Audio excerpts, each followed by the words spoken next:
This is a what's in the box video for Sidereal Confluence, a trading and negotiating game for, I guess, technically 3 to 9 players, but I think the sweet spot for this game is 5 to 7. I think beyond 7 it gets a little crazy, but it still works. I think the more players, things definitely get more interesting. So let's see what's inside.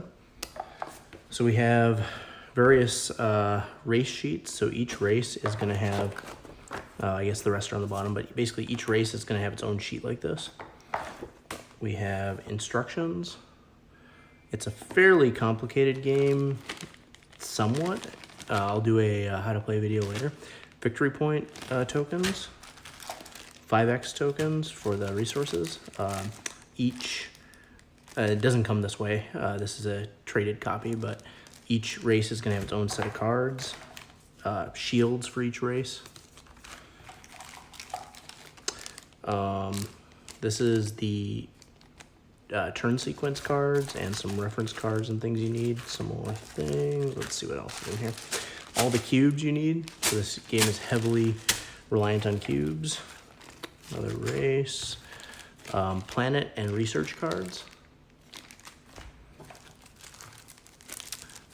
Got more races here. Looks like a victory point token got out. Some more races. Another victory point token. And we'll just take a look at each of these races. So each race is going to have a difficulty rating. I think the highest is a 6. Each has special abilities.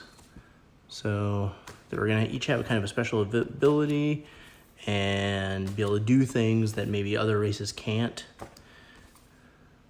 And there's some pretty unique ones.